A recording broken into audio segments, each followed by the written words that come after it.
Good evening, everyone.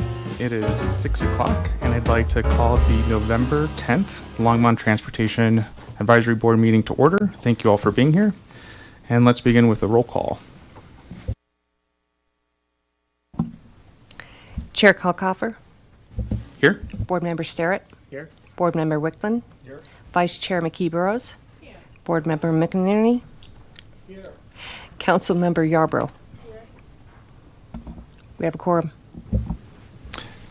We acknowledge that Longmont sits on the traditional territory of the Cheyenne, Arapaho, Ute, and other indigenous people. We honor the history and the living and spiritual connection that the first people have with this land. It is our commitment to face the injustices that happened when this land was taken and to educate our communities, ourselves, and our children to ensure that these injustices do not happen again. Next, if we can review the minutes from the what was that meeting? October 13th meeting. Are there any comments or corrections?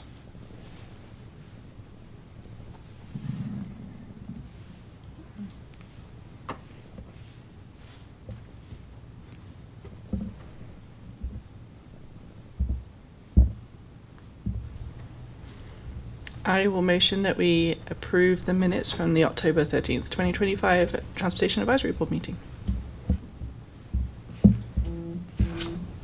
That motion is seconded.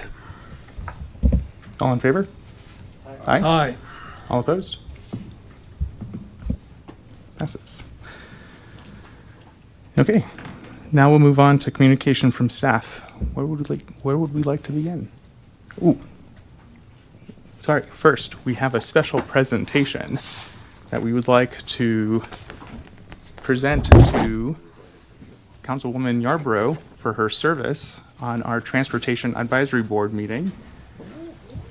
We appreciate your service that you provided us in your tenure here, and we're truly going to miss you while you move on to better things. Thank you so much for all your service. Should we take a picture? Oh yeah, we should take a picture.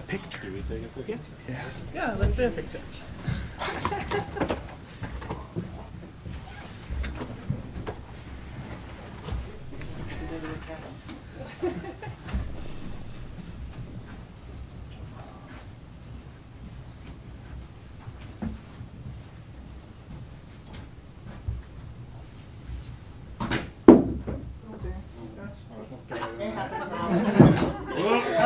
Well, we'll get him in a minute. I was the only one with the big bottom.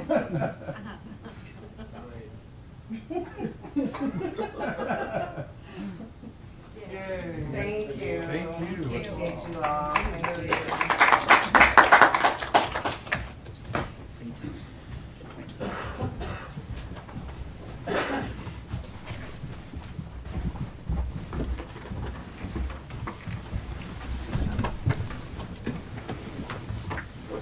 Alrighty. Now we'll move on to communication from the staff.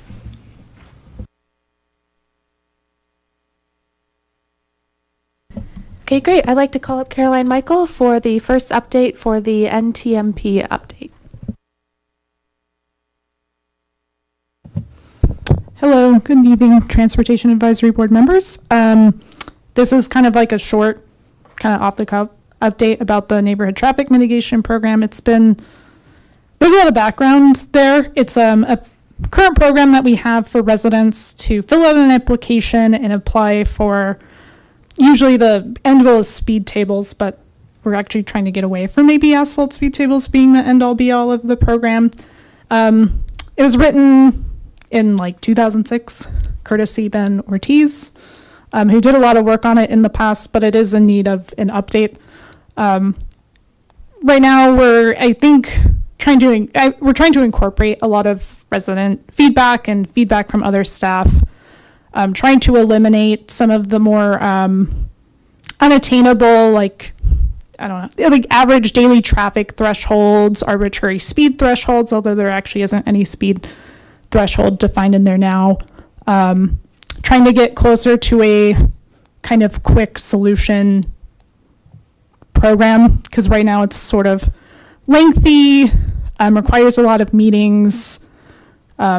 Yeah, that's kind of the gist of it, really. But this is a program meant to focus on our lowest volume, usually streets, usually ones that aren't going to have necessarily the statistics that support, shall I say, like on traditional, it's not going to address like Pike Road, where you're going to have like really statistically significant speeding on any of these streets particularly. So we're trying to kind of acknowledge the reality of that while also offering solutions in a much more timely manner. So open to any questions or feedback.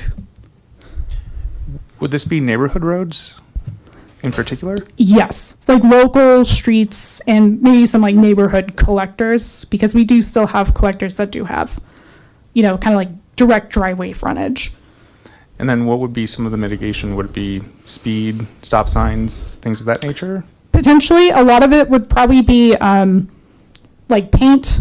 So like painted curb extensions, delineator posts are kind of the two big ones that are like quicker and easier to implement. There might be some applications of always stop warrants being applicable, crosswalks in some cases. But again, the lowest volume local streets probably aren't going to necessarily need all those interventions. So it's going to be case by case, but. Great, thank you. Oh, that's really low. Are you going to be incorporating Vision Zero principles in the new plan? And I'll let you answer that question first because I forgot my second question. So yes, that is a goal. Again, this is sort of, I think of this as like kind of the lowest volume. So these typically aren't like the high injury network roadways. This isn't Main Street. This isn't Nelson Road. So it's not going to have like the really high impact that, a huge arterial CIP project might be intended to have. But we're trying to acknowledge that, people are more likely to use multimodal transportation options such as biking and walking when they feel safer. Okay, I remember my second question now. With the new TMP, are you also going to be incorporating that as well, like doing the flip over of the priorities from car to pedestrians as a high priority, like finishing sidewalks and making sure that there's good crossing places and those types of things? Even though it's low traffic, it's still, as you mentioned, it's people use other modes more often than on those. Yeah, and that's something I probably need to look into more with Kaylee with like neighborhood bikeways and where we've kind of decided through that process where we need some more of those treatments. But yes. Okay, thank you. Is this also like the type of place where people could be like, hey, this intersection needs daylighting? Yes, I would like that to be. Lighting I have more control over like the signage and the striping side of things than necessarily the street lighting, but yeah, definitely worth considering. Street lighting is good. I meant specifically like setting up the intersection so that you can't park right up on the intersection and you kind of force people to park a little further away from it. Oh, okay, then in that case, yes. Okay. Like kind of the painted curb extension, maybe exactly. maybe going to maybe having concrete if it's needed, but again, trying to get to the quicker solutions. And sometimes also the concrete has some unintended consequences with drainage. So it's like, if we can avoid that, that would be great. But Absolutely, starting quick and then moving to more permanent solutions later is always a good idea.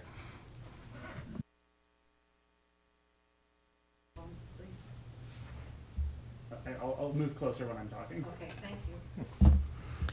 I had another question. Are you going to be accepting public feedback and comments so like you can identify areas that need particular treatment, like which spaces you want to have those quick changes over? so are you like asking whether or not the program document will have Yes. some engagement going into it? That would be great. We'll probably take it to this board once we have more of like a complete deliverable with like a policy and a procedure. Beyond that, I might discuss maybe taking it to Vision Zero Task Force or another group of that nature. Okay, yeah, I'm just thinking like you might be able to identify like, okay, these are the streets that we have to focus on first and make those a priority. That was my thinking.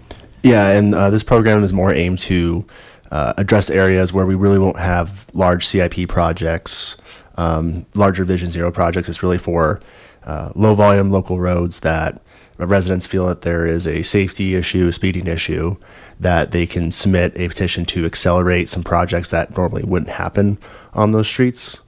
So the current program, in the about 3 years I've been with the city, we've had several petitions come in, and none of them have ever met that criteria. So we're trying to change that.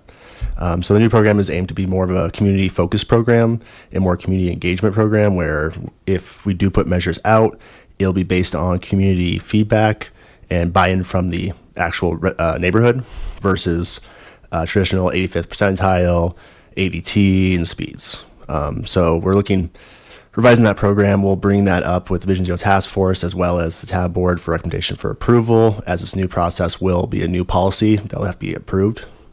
But we're looking at more feedback, trying to be faster response for concerns, but less avenues to say no to things and more towards yes. I think this is amazing. Great job. Just because I'm so excited about it, when do we think this might go live? I know there's a lot that has to get done to get to that point, but when ballpark do you think it would be implemented and available to the public? It's a good question. I think we could probably have, earliest we can maybe have like a program document, an application is probably early next year, January, February. But as far as actually getting the boots on the ground is another, because I mean, traditionally that would be the people who actually install our signage and striping as operations. So we do kind of need some framework to allow them, so that make sure they have like the capacity to maybe meet demand. And if we're not hitting that, then we need to figure out what we need to do in order to help facilitate that. So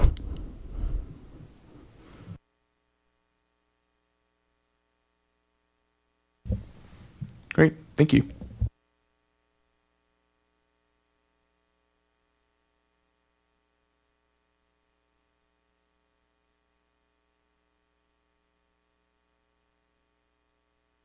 Okay, great. Thank you. I'd like to call Cami Edson up for the next update of the e-bike e-moto safety campaign. Should I just do all of them in a row that I'm going to do? Sure. We might go a little out of order from the agenda, we realized. Well, good evening, TAB members. I'm Cami Edson, Transportation Planning Manager. First update I would like to give you tonight is I don't know that we've brought to your attention since City Council made a motion to call an e-bike, e-moto sort of work group to be. So that work group has already come together. We're looking at existing policies in other places. We're looking at education that's going on in other places. We've been talking to our national partners already about what's the best way to approach the legal pieces. And so recommendations from national advocates and state advocates is that there is a lot of pending legislation that people are expected, or that is expected from the groups at the national level around reclassifying what an e-bike is to make it more sense and using a new classification called e-moto that doesn't exist yet, but it will hopefully in the future, that will then allow the consumer protection agency that places the parameters around what can be sold as a toy versus not. And a lot of the changes around removing the fake pedals, making sure there's lights on bikes, those sort of control mechanisms that would be in place. So we're waiting for those national efforts to happen. So then state law will change. And then once state law will change, then the local municipalities will update their language to align. What we don't want to have happen is that Longmont ends up with a different policy than Erie, than Niwot, than Boulder, that when people pass through invisible boundary lines, they're beholden to different criteria of what they can do on trails or what is allowed on trails, what type of bikes, what type of motos. So we really want to make sure that we're aligned at the national and state level. So we're looking at what we can do at the local level now to make sure people become better aware of what is currently legal and allowed when and where, because we think there's a lot of mismatch understanding in that department, while we're also waiting for those national and statewide efforts to catch up. Then we will also realign our policies once those pieces fall into place. So really just wanted to put on your radar that that internal work group is looking at this. We'll be actively working on it for as long as it takes. Hopefully we'll be rolling out some safety education pieces around what is legal, what is not, as well as just how to be a safe driver around bicycles, how to be a safe bicyclist around other, the whole goes both ways, not just targeting one group over another. So when, again, just as Caroline mentioned, when there's something for you to react to, I expect that we'll come back and we'll have some proposed language or some proposed projects for you all to give some feedback on sometime in 2026. Don't know exactly when yet, but wanted to put that on your radar as we move into January and we talk about work plans. So any questions about that before I move on to the next topic? Thank you, Cammie. Sure. Can we just have a brief, is there a working definition between e-bike and e-moto? Yeah, it's going to come down to how fast they can move. Okay. So it's going to be based on speed limit.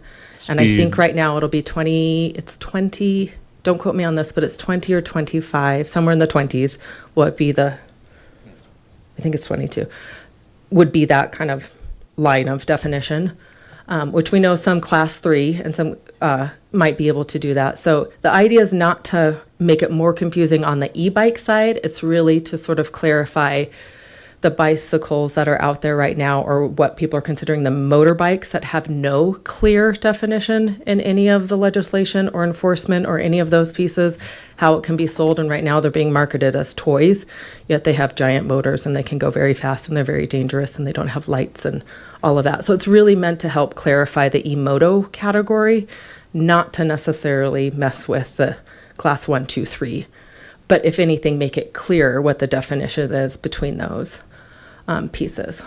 Will there be even more descriptions of the class 1, 2, 3? I think they're working on improving those, not necessarily making it more confusing or changing those altogether, but improving those so it does become clearer to folks. Okay. And then better requirements for retailers of how to talk about them when they are selling them, and then what can be sold as a bicycle versus a motorized vehicle versus a toy. Because all of those things are part of the challenge right now, is that people are buying them legally and using them for valid reasons, but they're not necessarily being used all safely or correctly. I think this is great. Also, I do know e-motos can also be retrofitted to go even faster. Yeah, So- and that's one of the so things that's, that they're working on at the legislative or at the federal level, is to somehow require or remove or change, I think, the capability to retrofit some of those elements that are currently in place right now, making them more dangerous to use than as intended. Yeah. Well, I look forward to this because I have talked to a lot of residents that are concerned, whether they're walking, driving, or on their own pedal bike. There It's are a hot issues. topic, I think, Yeah, yeah. everywhere. Oh, yeah. There is a regional work group at the Boulder County level of a bunch of different municipalities and stakeholders also tackling this at the same time we are within Longmont, as well as a lot of the statewide bike advocacy groups. So it's on everybody's radar. It's just not the easiest thing to tackle right off the bat, because those legislative pieces need to change at the federal and state level first to make it easier for municipalities to react. So we'll do what we can in the meantime with what is within our control, while we wait for those other pieces to fall in line as well from the federal and state level. Well, let's hope everyone on top's working. So, There you go. Cammie, you mentioned education. Do you know if there's any sort of driver education in our local high schools? So driver's education now has become a privatized option. It is no longer attached to the school system per se. It's up to families to access it on their own. So through the schools, not necessarily directly. If a school district or a school themselves chooses to do some education on it, it might be roped into their active transportation wellness policies, but not here within St. Vrain Valley School District. There are a lot of educational options out there that are pre-made online. That's what we're working and compiling and pulling together, so we can start getting some of that message out to the community of where they can go to find the existing resources. So that's part of what the internal work group is looking at right now, is what can we put out sooner rather than later that makes sense for Longmont. So you're saying that we can work on the education part first and enforcement after the criteria and the laws catch up? Yep. Gotcha. Is it something that we can work with Boulder County? I know you said we don't want a hodgepodge of Longmont, Lafayette, Erie, all of them to have their own rules, but can we push Boulder County to have some kind of temporary pending rules or guidelines for e-motos while we wait, because we know how long it takes federal government or our state government to act? Is there something that we can do with collaboration with Boulder so we don't have a hodgepodge of regulations? So again, at that regional level, there's a work group being pulled together on this, and sort of we're all in agreement based on recommendations from national advocacy partners not to do that. Again, because people are crossing Weld to Boulder lines or Jeffco to Boulder County, right? So they're in the same boat we are, just at a bigger municipality level. So we're all kind of working on what can we do from the legal perspective, which is not in our control necessarily yet. What can we do from the legislative, and how can we help advocate for things at the federal and statewide level? And then how can we work on education? And so right now, that education, what's legal, what's not, where can you go, what should you be doing, how can you keep yourself safer and others safer, that is what's in our control right now. So we're all in it together of trying to sort of work through and advocate for those things happening at the state and federal level as fast as possible. And we are all talking to the same partners at the federal and state level to make sure we're in the loop. Gotcha. Together. And then my last question, what is the criteria for vehicles to use public roads? Like, what is it, a certain mile per hour? Is it horsepower? What is the criteria to allow a vehicle to use public roads? To use public, that's an interesting question. And Ben, you might be able to help, because I think the criteria for a vehicle to use the road, there is no what you can and cannot do if it's deemed a vehicle. Bicycle and speed limits is a different, if it's designated a bike and speed limits, that's a different thing, whether it's a trail or a road, there's a difference. So I'm trying to make sure we answer your question, what you're really trying to get at. Oh, got it. Thanks. Ben Ortiz, transportation planner. So that's actually a difficult question because you have specific regulations depending upon the type of vehicle. So toy vehicles are strictly not permitted on public right-of-way, even on sidewalks. They're allowed on a designated play street or private property. But then you have e-bikes, for example, class 1, class 2 e-bikes. They can ride anywhere in the right-of-way. They can ride on the greenway trails. Class 3 e-bikes, however, they can go where class 1 and 2 e-bike can go, except for a greenway trail, unless the local governing authority specifically states that it's okay. Here in Longmont, that's not the case. So we've not passed an ordinance saying that class 3 e-bikes can ride on trails. These e-motos, I don't believe they're allowed anywhere in the right-of-way. Then there's another classification of vehicles. They're called LSV, low-speed vehicles, and they're allowed on certain types of roadways of a specific speed or less. And then there's another kind of low speed vehicle. It's I think it's called a ULSV, ultra low speed vehicle. And those are allowed on even lower speed streets. So to answer your question, you have to look at the vehicle specifically and the regulations that are attached to those. Now, the low-speed vehicles, for example, they look like golf carts. They're not golf carts. Golf carts are not permitted on the roadways anywhere. They're allowed on golf courses. But a low-speed vehicle has all the things that a normal automobile has. They have a VIN number, they have headlights, they have brake lights, they have safety belts, they have windshield wipers, et cetera, et cetera. So to really answer that question, you have to look at the vehicle itself and the regulations that are attached to those vehicles. Thank you for that explanation. That was very helpful. Just keep in mind, there is no definition for e-moto yet, right? That classification doesn't formally exist yet. It's being referred to in the field, and that's the legislation that people are working towards, but that's part of the challenge is that classification isn't a formal classification yet. But when we start that education campaign, we can say, hey, these are example of toy vehicles. These are not allowed on public right of way. And so to the challenge of what Ben just explained, like trying to get that in a form that's going to make it easy to understand to the public is the work that we are going to work on now, is sort of how do we start getting this education out in a way that makes sense to folks and is easily digestible to the community, because it is very confusing and there's a lot of different terms, right? You have the laws here and the laws there. What can you do? Which types? It's a lot. It's not as easy as one might think it might be, as Ben just explained. The terms, the definitions, the differences, and who can do where. It's a lot of work to sort of put it in a form that is going to be easily digestible. Hi, Cami. Couple of questions, and this might be a little early to ask you, so if you don't know yet, that's fine. My first question is the plan to add some additional restrictions beyond what you've already talked about, like in terms of like e-motors will no longer be allowed anywhere on public streets, and things like that? Is there a plan to add those restrictions once all this preliminary work has been completed? Honest answer, to be determined. I do think all of those will be considered with a to be determined outcome. Okay. And my second question is enforcement. Mm-hmm.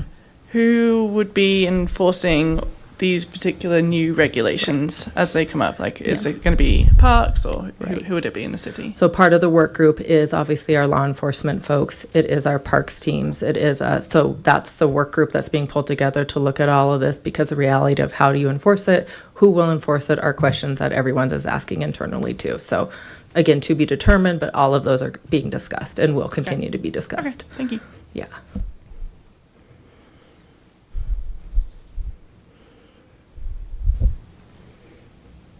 Great. Okay. Might move on to the next update, because I think I've got one more. Just want to make sure I don't skip anything on the agenda. Is RTD directors and RTD routes. Want to just say thank you to the TAM members who made the trek down to the RTD board meeting recently about the fast tracks, updating the fast tracks report. Your effort and your time were greatly appreciated by the directors, by the other community members that were present, as well as I think the mayor also reached out and gave her thanks. So just kudos to all of you, and thank you as TAB members for putting in that extra time and effort. And as you represented yourselves as citizens, just thank you for that. Just as a reminder, the routes that have not been moved and the bus stops that have not been moved from 8th and Kaufman, from Bross, will be moving back to Kaufman come January when they change their run board. So all of the local buses, whether they're regional or local, will be realigned together using the new stops and stations at 8th and Kaufman. And Kaufman will be used from 9th all the way down to 3rd, as that will be done in a completed project.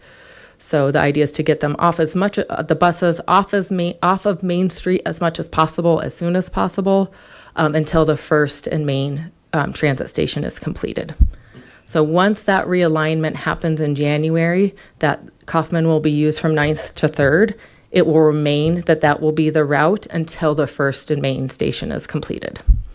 So there shouldn't be any more stop changes or schedule changes between the January run board change and then when the First and Main station opens up.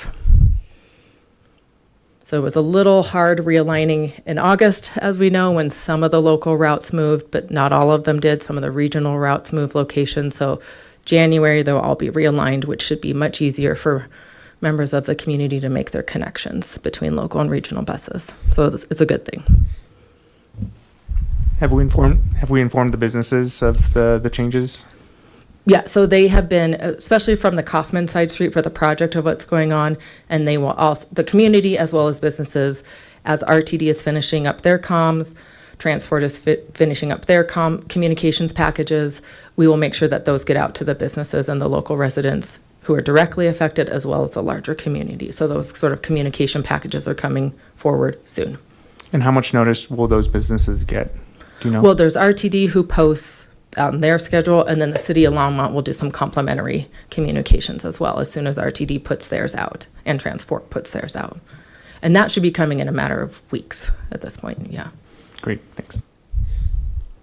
And just on that note, I know tab member Ross or Sarah might be like to the 8th in the bike shelter. Yes. Yes, got damaged during the construction. It's been repaired, but there was an issue with the door lock still not working. The press release about it finally being fixed should be going out in a matter of days. Boulder County is just waiting for confirmation that the door fix is completed, tested, and should be good to go. But that bike shelter should be up and operational within less than a week at this point. Figured you'd like to hear that. Yes, update. that is good to hear. Yeah. Also, RTD has published at least some information about this service change publicly on their websites. So businesses that are looking for it have probably already seen it.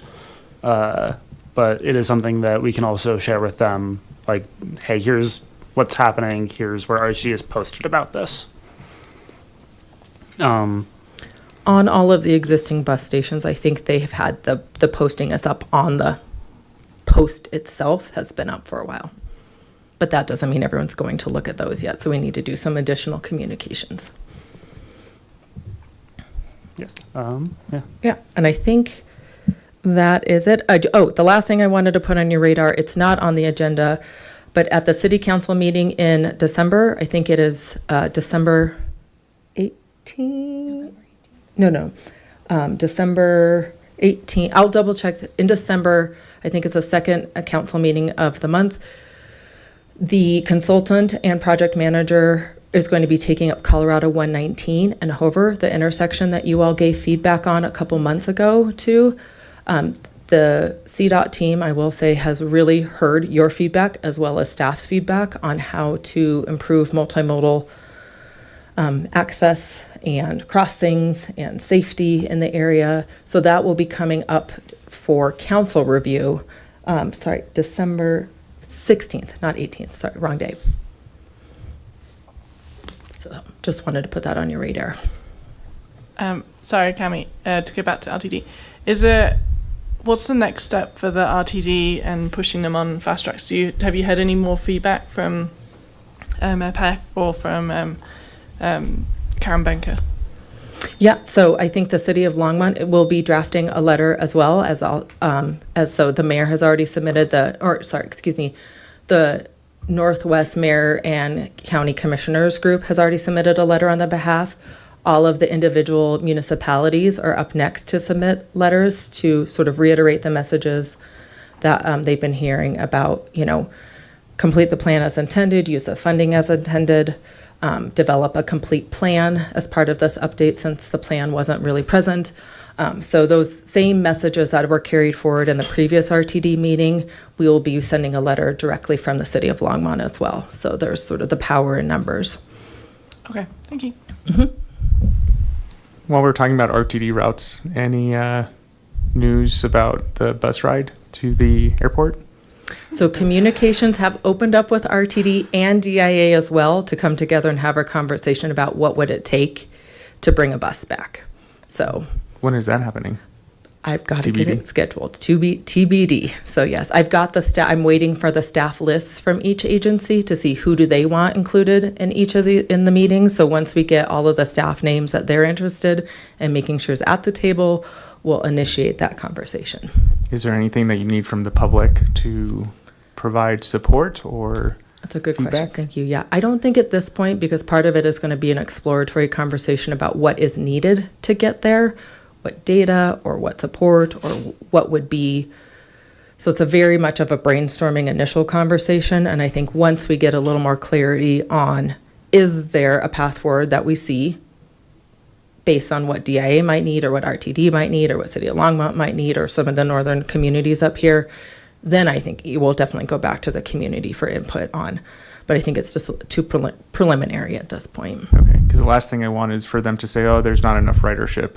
Yeah. During your conversation and the conversation. Which just is why stops. we're bringing DIA into the conversation to say, hey, if ridership alone from the public isn't enough, is there another alternative to look at employee public shared version potentially?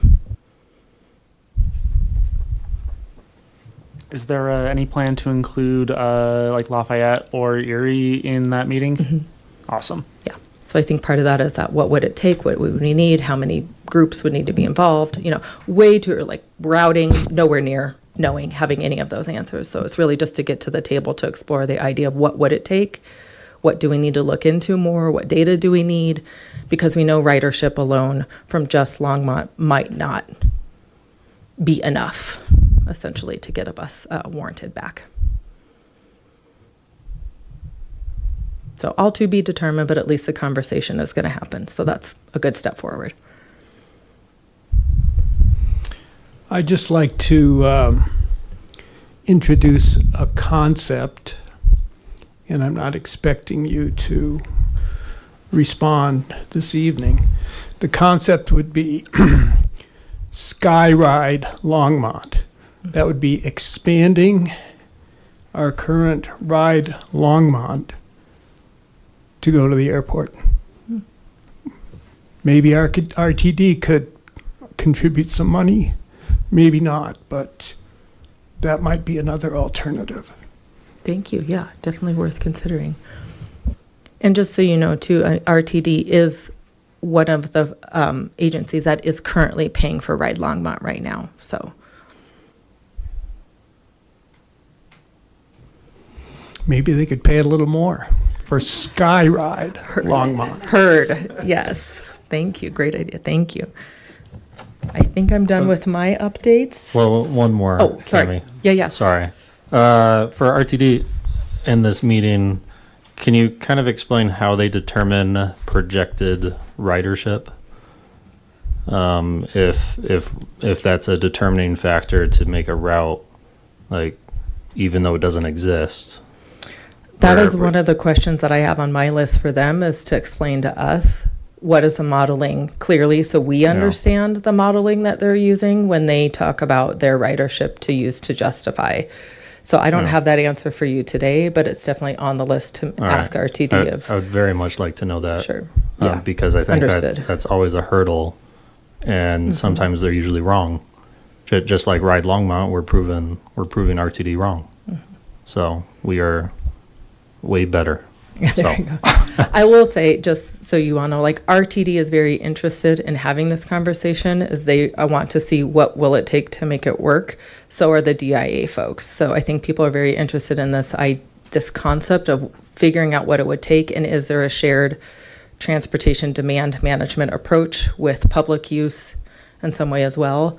Because DIA has had some success in having somewhat of the concept of off-site transit hubs pick up employees to bring them into their parking, or to bring staff to DIA because they're having parking issues and flow issues and all of that as well. So they're very interested in exploring the idea with RTD. RTD was also interested in exploring the idea with DIA. So I think this is a good starting group. It will likely expand to more, but just to see what kind of information have we not pulled together, not looked at in the way that we might need to look at differently to get to, is this a viable option or not to consider? But it is a conversation with them nonetheless about getting a bus back to DIA, so that it is moving in the right direction from my perspective of they want to come to the table and have the conversation with us. So that's a good thing. Cammie, this board sent a letter to RTD earlier this year, and it did address Skyride. And to address board member Wickland's comment, that letter suggested license plate surveys at park and rides currently served by buses traveling to the airport that allow overnight parking, to determine how many of those vehicles are coming from Longmont. And that's a long-established type of transportation management study. And it seems like it could be pretty useful to provide backup data for a Skyride service. Yeah, and to that point, so DIA just onboarded their own consultant to do TDM work, to do the transportation demand work. So they have a TDM plan that they're just now looking to implement. And so City of Longmont is getting roped into their TDM plan work. And I think that might be, we'll learn more as attend their meetings to be, what are the strategies, what are their data collection methods? So I can definitely bring it up there again too, as their consultant team, meaning DIA's consultant team, who's looking at transportation demand management strategies, to make sure they're aware of the letter that you all submitted if they aren't already, and make sure that that is an idea that gets put forward. Cami, last question. My wife and I go to the airport quite frequently, and one of the things that we've noticed is parking at DIA is also becoming very limited. So I'd like to push DIA as well to say, hey, look, you're starting to run out of parking facilities and parking. The way that you're kind of solving the problem is increasing the fees for parking. So I would like for them to also have a solution to help us drive less to the airport. Yeah. And I can tell you the transportation planners for DIA are interested in the very same things, which is why they're working on this TDM plan and have hired a consultant to help them get to those solutions. So they're very much aware of that and very much would like to have that conversation with us and others around how do we bring other options to DIA to reduce the car load, which is why they're doing their very own TDM plan.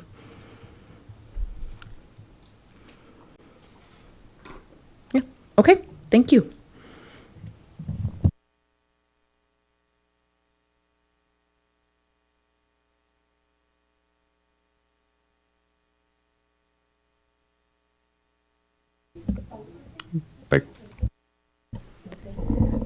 So next we have Ben Ortiz to talk about the bike parking regulations. Good evening, Transportation Advisory Board. My name is Ben Ortiz. I'm Transportation Planner. And I'm going to give you a really brief update on bike parking. So when the Transportation Mobility Plan was passed by or accepted by City Council, they had directed staff to come back with an ordinance revising the current bike parking standards.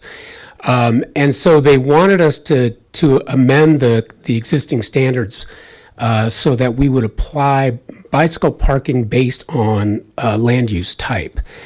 So just to give you an understanding of how it's different from what we have today, when a new development comes in, they will propose a certain number of motor vehicle parking spaces, and then our requirement now states that they have to provide 5% of that motor vehicle parking in the form of bicycle parking. So in other words, if they provide 100 car parking spaces, they have to provide 5 bicycle parking spaces. But that's rounded up to 6 because the city's standard is the inverted U bicycle rack, and the inverted U bicycle rack is equal to 2 bike parking spaces. So, so some of the changes that are going to be included or that we're proposing to include will be some definitions. Presently, there are none in the current bike parking ordinance. We'd be adding a cargo bike requirement, a long-term bike requirement. So right now, the inverted U rack is all that we require, and that is basically the equivalent of a short-term bike parking requirement, whereas a long-term bike parking requirement would be something like lockers, for example. We would also require covered bike parking, and we would allow for existing motor vehicle parking spaces to be converted to bike parking. And then, of course, we would be adding a new table stipulating the required amount of short and long-term bike parking spaces. One of the other things we heard is that we'd prefer that the bicyclists prefer that the bike parking be at the level of the street or the parking lot, so they don't have to go up a curb. And for those instances in which the bike parking is at the level of the sidewalk, above the parking lot, we would be requiring ramps. So all of those things are included. Those are all things that we had heard from the Bicycle Issues Committee that they wanted added, and so we have included all of those requirements in our bike parking ordinance. And I don't know if I did mention lighting, but we would require lighting above bike parking areas. So with that, I'll go ahead and open it up for questions.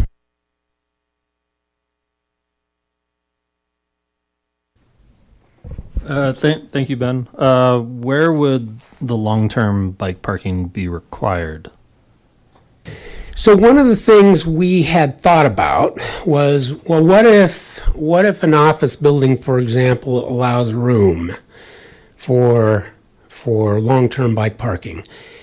And we decided not to include that for one very specific reason. So when the planners that do the plan reviews of a new development inspect, they usually inspect only the exterior.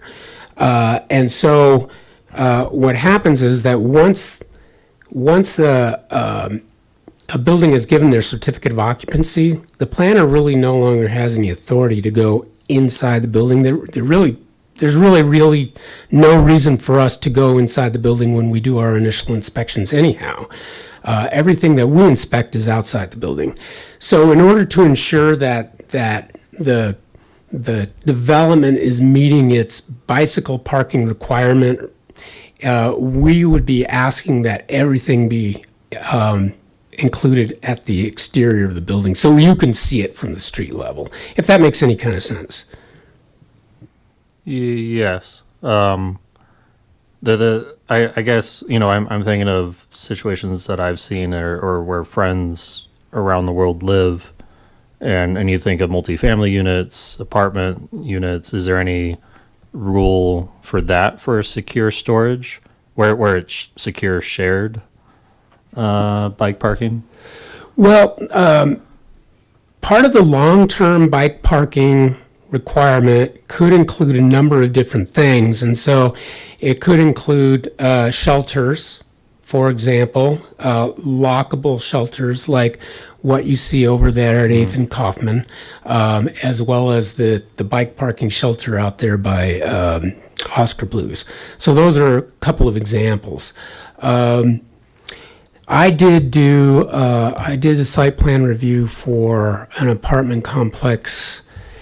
I think it was located at 9th and Pace, and they added some locker-like areas. They were behind like some, wire mesh doors.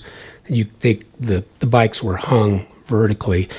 These weren't things that we asked for, but they were out of the weather, and these were lockable doors. Because it wasn't something that we asked for, and it went over and above the regulation. We were perfectly fine with that.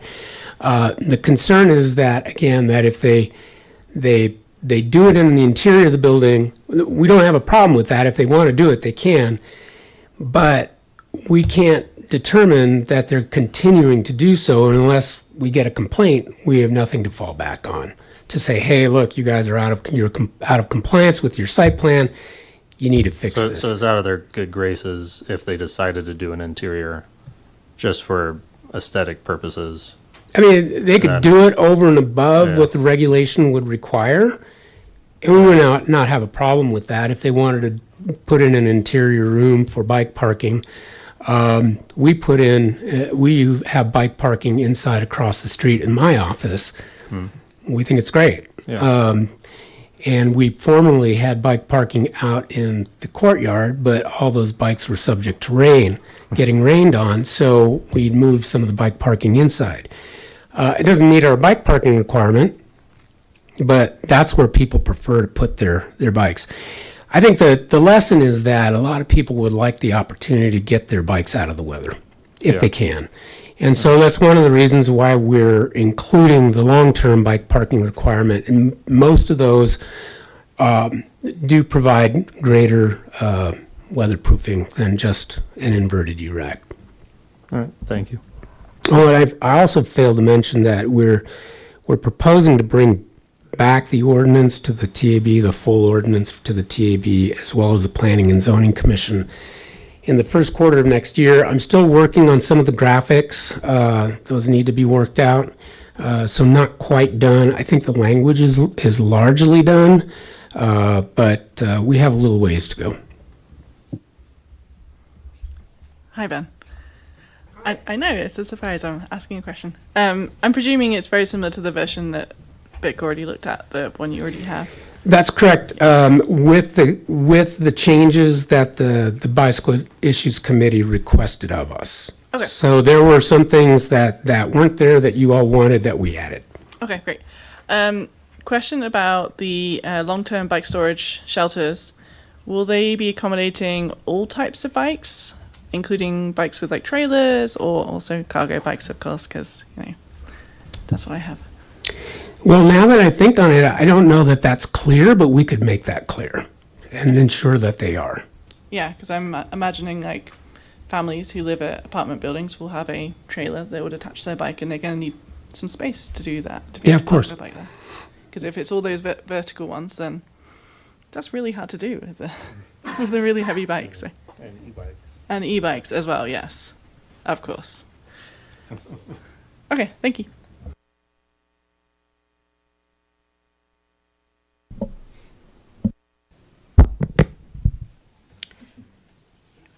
Ben, I don't have a question.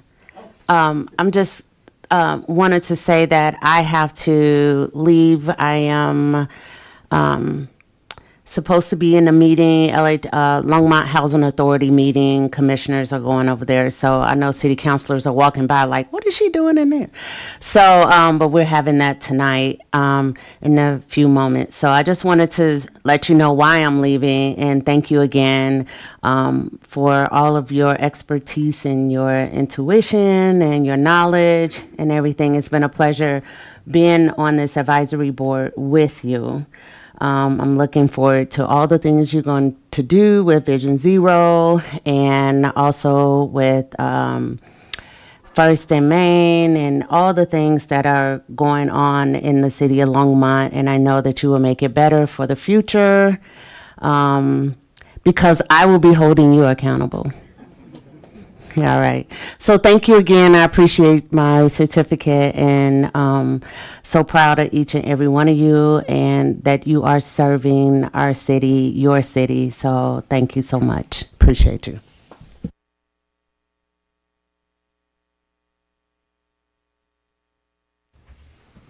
Hi, Ben. I had another thought. What about, so this is all for developers to put in for this bike parking. What about if a resident wants to add bike parking, like in front of this, on the street or right in front of their apartment? Would these regulations cover them, and the ordinances, I mean, and would it allow them to, like if they wanted to add a bike shelter outside their residence because they can't put it inside, could they do that? So I guess it would depend on the scenario. Because if, for example, it was considered a residential single-family detached home, for example, and it's on their own lot, then what would happen in that instance is we would apply the accessory use standards, because it would be considered an accessory structure. And so it would just need to meet those accessory use requirements. They could probably do that now if they wanted to, under the existing regulations. But again, it would just need to meet those accessory use standards. Okay, what about if it's on like city property? Well, a private citizen would not be able to do anything in the public right-of-way without the city's approval first. We would have to look at what they're proposing to do and then see if it would be okay. I mean, and then we'd have to kick it up the chain and see. So we'd have to look at something like that on a case-by-case basis. Okay, I'm just thinking like, you know, maybe a duplex or something wants to add some bike parking, and there's not space on their property, but maybe they want to do it like right in front and it's public right away. Then I'm just wondering if there might be a way to add or have a easier route for someone to be able to do that without having to go through the chain that you're describing. Well, they could call me first. and I'd be happy to chat with them about it. But of course, now the new regulations are basically saying that it would be okay to convert a motor vehicle parking space to bicycle parking if, for example, they have a surplus of motor vehicle parking in their parking lot or in their car park. And so that was for you. Thank you. You're welcome. So again, we would have to look at it on a case-by-case basis. The thing is that inverted U-racks, for example, they don't require a ton of space. And so a lot of them can be fit into pretty small spaces. In a case where there isn't room, there may be an ability to make some amendments to existing landscaping to pour a pad and add 1 or 2 bike parking spaces. But again, we'd have to look at it and make sure that they're meeting their landscaping requirements, that they're not running afoul of those landscaping requirements. But it's something that we could feasibly do. Okay, just think to keep in mind. Thank you.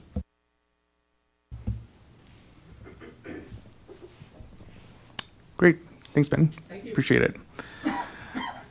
Okay, and now we'll open the floor for public comment. If you signed up, please come up and state your name and your address for the record, and you have 3 minutes.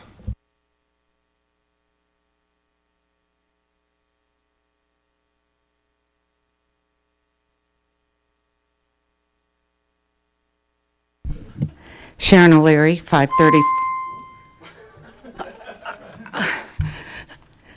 Sharon O'Leary, 534 Emery Street, co-chair of the Historic East Side Neighborhood. The Historic East Side Neighborhood's boundaries are 3rd Avenue, Emery Street, 9th Avenue, west side of Martin. The main concern for our neighborhood is semi-tractor trailers, delivery trucks, and we're not talking UPS or FedEx, but food carriers, liquor carriers, and gasoline carriers are coming through our neighborhood. This problem escalated with the building of the boutique hotel when you cut down the right turn only onto Kimbark and put stakes up to ensure it. So now those delivery trucks aren't able to access Kimbark Street right here at 3rd and Kimbark. So they go on Waze or maps and they come down Emery Street. The other thing that happened, so our neighborhood was organized in 1981 before there was ever a neighborhood group organization. Then they made 3rd Avenue an enterprise zone. So now we have delivery trucks that say deliver to Georgia Boys and then come straight down north on Collier and then head west up 6th Avenue to go to Pump House, or as we lovingly call it, Restaurant Row. So our concern is that you have to proactively put that lane back on Kimbark, because with the onset of a boutique hotel, there will be way more deliveries coming in than ever has been before. The other thing we're most concerned about is adequate parking. There were 117 spots before that hotel was built, and now the hotel is almost complete and way less than 117. Yet there'll be laundry staff, cooking staff, concierge staff, and who knows what else staff. And they'll be parking in our neighborhood. So that's going to cause other problems. I want to thank whoever came up with the idea of putting a 4-way stop at 6th and Kimbark. We could use some more on our block. Collier and Emery Street are like a freeway. I'm so happy I'm going to volunteer our neighborhood to Caroline Michael as coming and brainstorming together on how we can make the world a safer place. Our neighborhood is intergenerational, and we want it to continue to be that way. We don't want a lot of people who want to just live close to downtown. To be continued. I do want to thank you, though, for your volunteerism. I think boards are one of the things that make Longmont the strong city that it is. Thank you.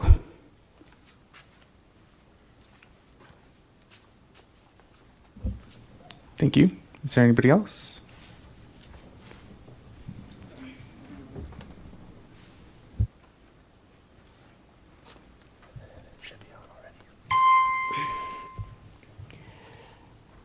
Good evening. I'm Aaron Bankson. I live at 1525 Irvine Avenue. I've been a resident here all my life of 40 years.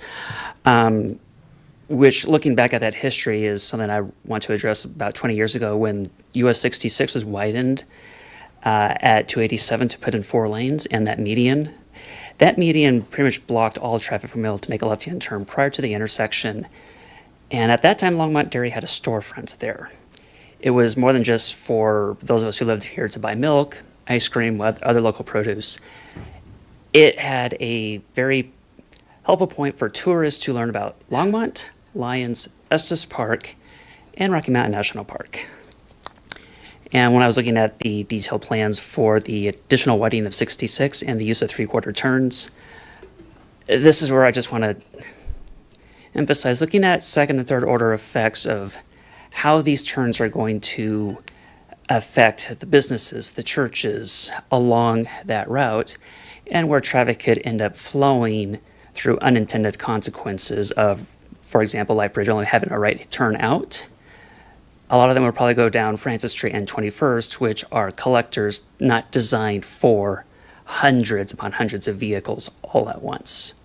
So just in any of our future planning, just looking at those second and third order effects of where traffic goes, how it affects businesses, etc.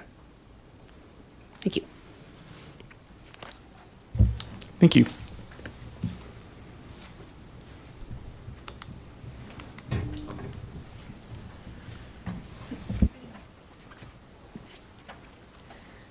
Hi, my name is Amy. Whoa. My name is Amy Wilkins. I live at 3404 Featherreed Avenue. But I'm here really because I am the owner of Spicy Bikes, which is an e-bike shop. And I was informed by Matthew Popkin that there was going to be some conversation about e-bike regulation. And I really want to be part of that conversation, is really why I'm here. When I was listening to you talk about it, I think that an understanding from a retailer's perspective about what people are purchasing, what e-bikes are on the market, why people ride particular sorts of e-bikes, what the difference is between how people ride on trails versus what that pathway on 119 between Longmont and Boulder will require. Things like that could be really important to understanding the kinds of regulations and how they might matter. I'm absolutely 100% in favor of having this conversation. I think it's super important. I talk about it with my customers all the time. I talk to customers all the time about the differences between e-bikes and e-motos. It's a conversation I have all the time, and I have conversations all the time about safety, and I've had educational conversations. So I'm right here because I want to be part of the conversation, and I just wanted to introduce myself. All right, thank you. Thank you.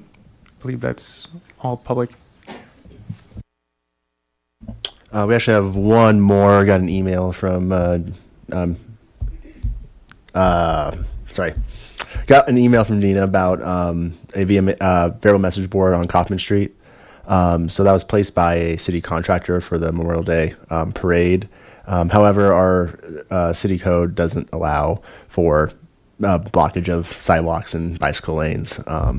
So it's a common thing we have throughout the city of trying to educate our contractors to put them in places where it doesn't block vehicle, bicycle, or pedestrian flows.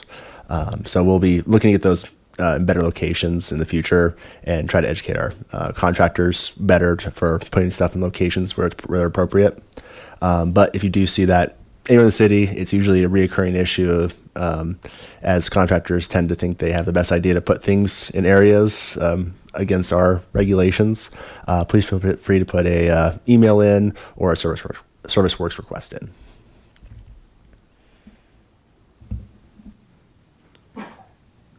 Great. And now we'll move on to informational items. First on the agenda is Bike to Work Day.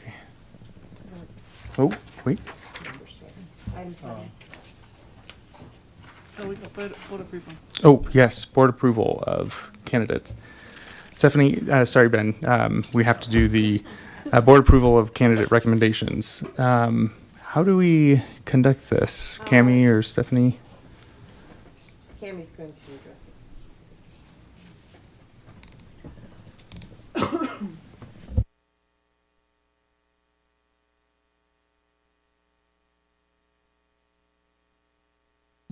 Okay. What I understand needs to happen is when you determined the two members of TAB to do the interviews, the board, what we should have done is made a motion at that time to give them the authority to make the recommendations. They did the interviews, they have the recommendations, but you did not grant them authority to make the recommendations on behalf of TAB. So we need to go back essentially and have the recommendation made tonight with a motion from the board to accept the recommendations that the two who did the interviews came up with. So we don't need to necessarily discuss the recommendations, who they were, just maybe a synopsis of how many were interviewed, you've made your recommendations, so then staff has the approval to turn in the memo tomorrow that says you have made your recommendations. You have essentially found two people you would like to recommend to become your new TAB members. Okay, I will make that motion that we, myself and Alex, who did the interviews, are going to make those recommendations on the rest of TAB for those two candidates moving forward.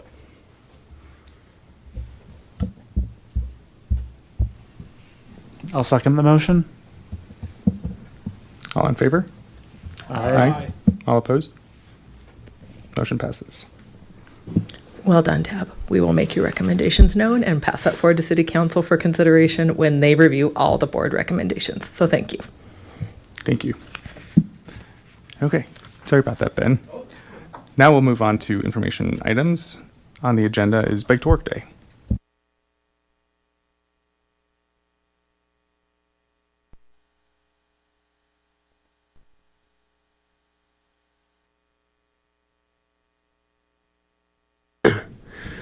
All right. Good evening, Transportation Advisory Board. My name is Ben Ortiz. This is your 2025 Bike to Work Day update. I know this is late. When I was originally going to be making this presentation, I wound up going home sick that day. And so I do apologize about that. And I just need to figure out how to advance this now. Let's see. Oh, there we go. Okay, so what is Bike to Work Day? So this is an event that's actually organized by the Denver Regional Council of Governments. And the Denver Regional Council of Governments is a metropolitan planning organization, and they do regional planning for a 9-county region. Bike to Work Day, the region-wide event, had debuted in 1990, and so the 2025 Bike to Work Day event was the 30th anniversary for this event.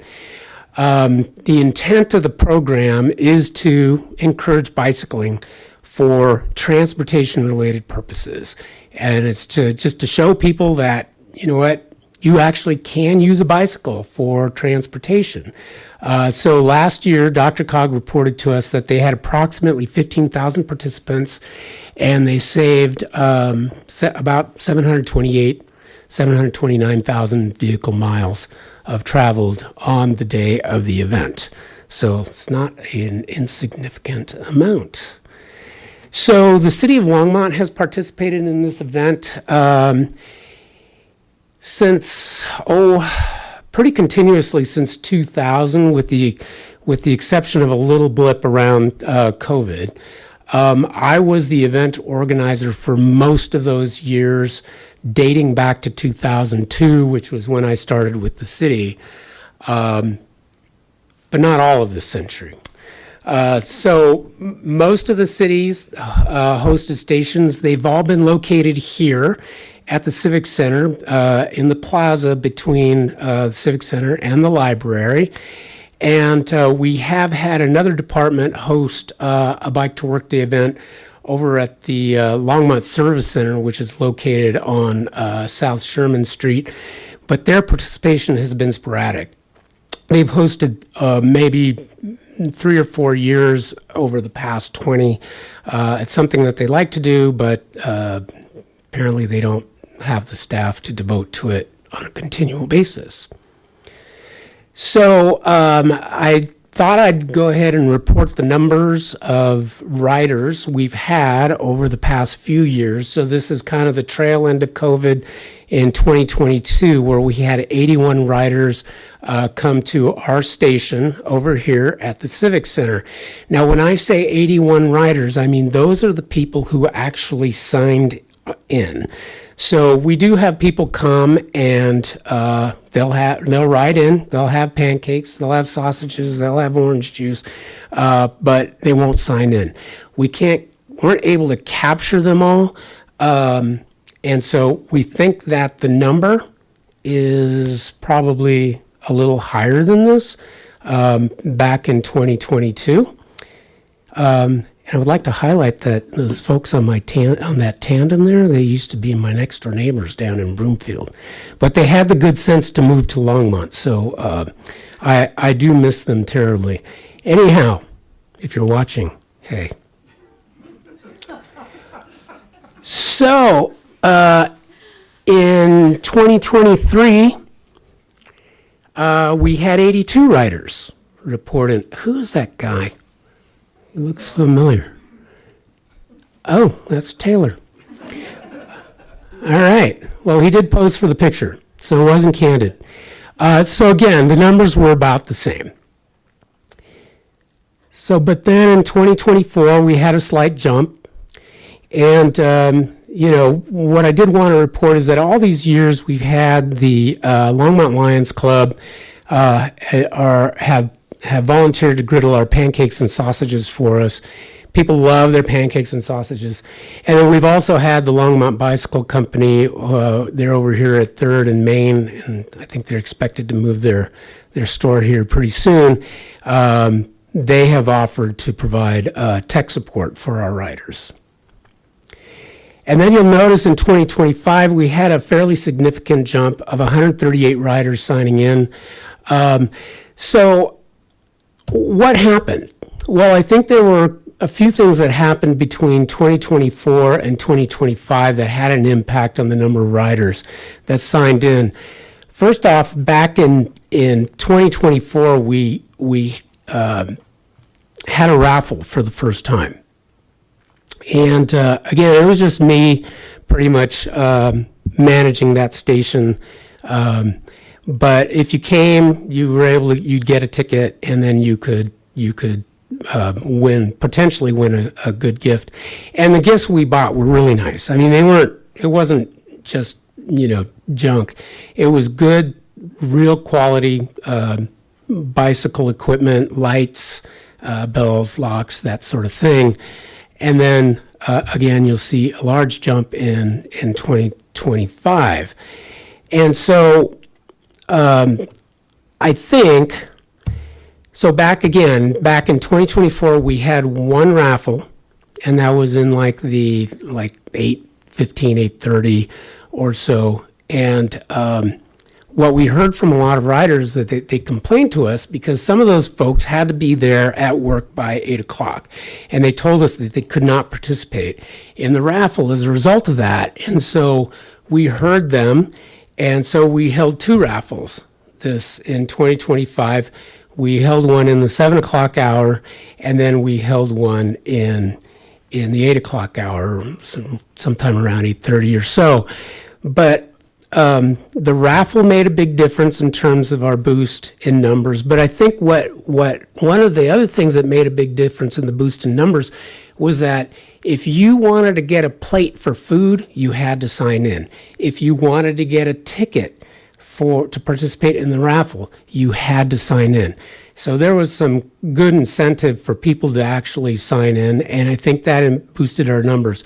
Another thing that really boosted our numbers were Kaylee and Cammie, and of course Caroline back there. Everyone's starting with the k sound.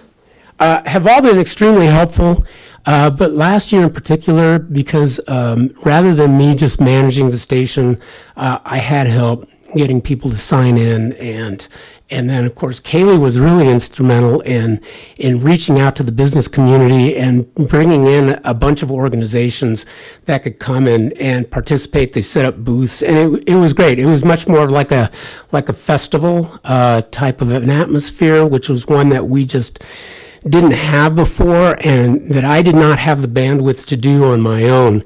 And, you know, for full disclosure, Kaylee had a lot of experience as a station organizer at Dr. Cog, so her expertise was really invaluable. And so, again, I had mentioned we had a raffle in 2024, and then we had another raffle, 2 raffles in 2025. And so I think those led to more sign-ins on our actual sheet. Not necessarily more participation, maybe it did, I'm not really sure, but certainly more people who signed in. So, Winter Bike to Work Day. This year it's going to be on February 13th, 2026. Last year it was on February 14th, or this year I should say, it was on February 14th, or Valentine's Day, because bicycling is for lovers, after all. And so then you had your Bike to Work Day team, and then you'll see Phil Greenwald is there on the front. We could not possibly leave him out this year. And we also had one of the Ride Longmont vans come, and they have bike racks on the back of their vans, and Phil was demonstrating how to load a bike onto the van, and so that was also very helpful. And so we're going to try and get another van out this year, because it's just good PR for that program, which is going absolutely great. And I'd say that for this year's Winter Bike to Work Day, we had about 40 people participate. We held it here at the Civic Center, the Development Services Center, across the street. And we've had it outside in the past, but it's very dicey in terms of the weather, and I think people prefer to have it indoors. And so they like to come in and warm up, and so I think we'll repeat that for next year's event. So let's see, and that's it. If you have any questions, I'm happy to try and answer them at this point. Hi, Ben. Yes. Hi, Gina. Have you considered extending the hours of the event to be beyond like 8 o'clock in the morning? Because, you know, people don't all commute to work at Sure. 7 or 8 in the morning. Well, okay, so we usually, are you referring to the Winter Bike to Work Day or the both event, or the summer event? Probably more the summer one, but, you know, maybe both. Well, the summer event usually starts at 7 o'clock in the morning, and then it runs till 9. Our experience is that pretty much by the 9 o'clock hour, everyone is gone. So Dr. Cog does have options of several different types of stations. They have water stations for the evenings for people when they're riding home. They can stop and get some water. They also have party stations. I'm not exactly sure what that is. Kate, have you had any experience with a party station? Could you describe that for Gina? Yeah, hi, Kaylee Fallon, transportation planner. So essentially party stations are like afternoon stations. There's really flexibility in when those start. Usually see them start around 3 or 4 p.m. as people start their commute back home. In my experience, we see a lot of that being hosted by restaurants, by breweries, by folks that provide food and drink. Of course, that's not to say that we wouldn't be able to host a party station in the afternoon, but that's kind of what the party stations are. Well, those sound super fun. So I think you should do that next year. We'll think about it. Thank you. Okay, thanks.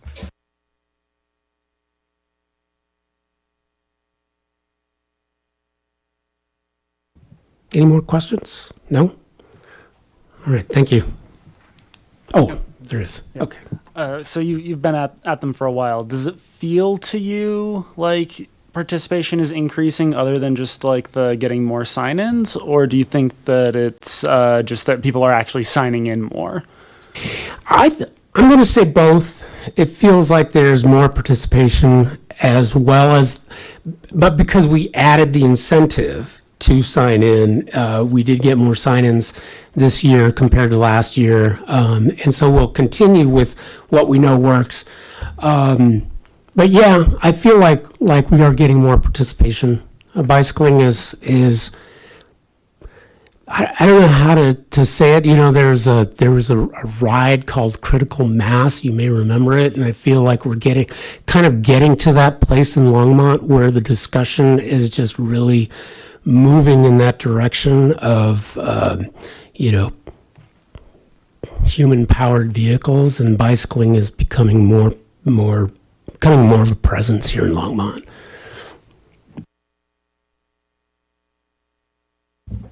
Thanks, Ben. Great presentation. Thank you. Okay, and we'll move on to section 9, action items, and we have a December meeting cancellation.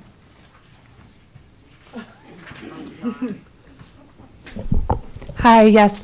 We just wanted to see if that was something with the holidays coming up, if you all were interested in making a motion for that. If not, you definitely don't have to. I'm kind of curious about the meeting that's going to happen with RTD and all of those things. If there's a possibility that we can provide some input beforehand, and if that meeting when that would coincide with our next meeting. Yeah. I think there's plenty of potential topics to have a meeting on in December that we can bring forward, and especially as we kind of set you up for January's meeting to focus on the work plan and onboarding new members. So I would say if it's a scheduling need to cancel, let's do it. Otherwise, there's plenty of topics and how to connect the city council meeting with your meetings and new members. There's still going to be plenty of topics to discuss in December. And whether we bring some year-end updates in December or January or whatever early in next year to be determined. But I think our question was, are there scheduling conflicts that just we need to know about versus not having enough content to discuss? I would be in favor of having a December meeting. I think it would be really nice to have like a discussion about what we're planning for 2026 meetings. In particular, like what is our schedule for all those meetings? It would be I think kinda we'll nice to have formally do that in January, Okay. but I think start planting the seeds of things to consider or things that we might, we can, that's why I think December could still be a useful meeting to plant some of those seeds or bring forward some documents to review in advance, things like that. That's why I said there's still plenty of content. So I think it was more just, like I said, if it's a scheduling conflict, we understand. It will help us adjust the January meeting if we know we can't have a December meeting. Otherwise, I think we can set the stage for next year properly and better if we do hold a December meeting. And the new board members will come on in January. January. Okay, all right. Yeah, the meeting will be December 8th still. So like I'm in town, I'm available. I would say a meeting would be helpful.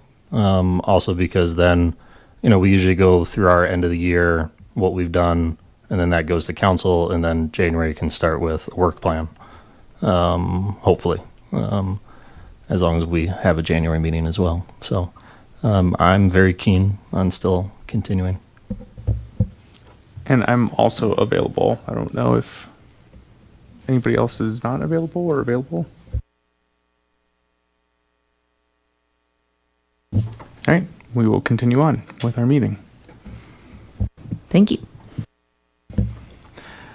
All right, so we will move on to comments from the board. We will start from the end. I want to thank the staff for the engaging meeting today. We've had a lot of very interesting topics. I checked the truck route map, and I saw that there aren't any truck routes through the historic East Side neighborhood, so something we need to start thinking about is how do we enforce trucks following truck routes.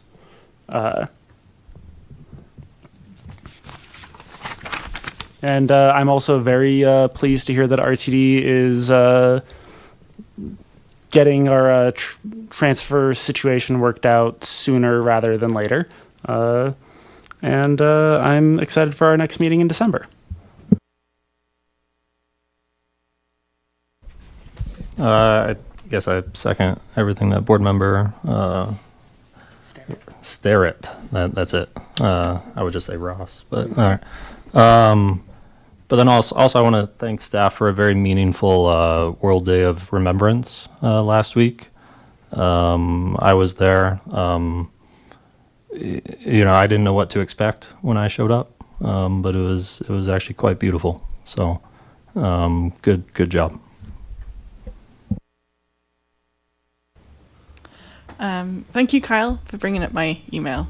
I appreciate that. I was going to bring that up, but since you've already discussed it, thank you for that. I really appreciate the thought and the trying to train, I guess, contractors to consider all road users and making sure that everyone is safe to move through their specified routes. I wanted to report that I had the first meeting for the Linking Boulder County Advisory Committee last month, and it was super cool.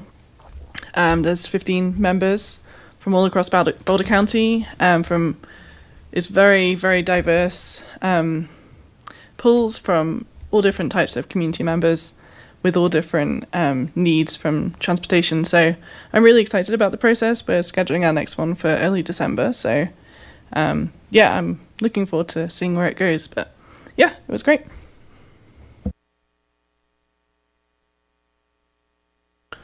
I just want to thank staff for all of the information presented tonight. Very helpful. And I want to encourage everyone to positively envision Skyride Longmont. Okay. I want to thank the public for attending today's meeting. Your input is invaluable, and every time that we have public coming to our meetings, a lot has come to fruition. So thank you all for having the time and the courage to come up to the microphone. I know it can be daunting to be on that side of the microphone, so thank you so much for doing that. Staff, thank you for the presentations. I'm really excited about a lot of the things that were discussed tonight, especially the Quick Solutions for Neighborhoods project. That is amazing. That is something that I know a lot of people in this community are going to be excited about. So thank you for listening and coming up with solutions to be more proactive about hearing what our neighbors are looking for. So thank you so much for really thinking outside the box on how to address some of those concerns. So kudos to that. Really looking forward to how e-bikes and e-motos come to education and how we start to talk about it amongst the city and the staff and the businesses that operate and sell e-bikes and e-motos, so we can all participate in the conversation, because we're only better if we bring everybody to the table. So thanks for having that. Really appreciate the presentation on the bike to work. That's amazing. Great job, Ben, for getting all of those people to come in and sign up, and the photos look great. And there's some creative ideas on how you can use a bike without having to use a car. So I saw a bike trailer with trash cans, which I've only seen in Longmont before. For weeds and flowers. For weeds and flowers. But thank you all. Great meeting tonight. Looking forward to December. Do we have any other comments? No? Okay. Before we adjourn, is there any items that we need to propose to future agendas? No? Okay. If there's no other business, do I have a motion to adjourn? I motion to adjourn. Seconded. All in favor? Aye? Aye. All right. Have a good night. Thanks, everyone.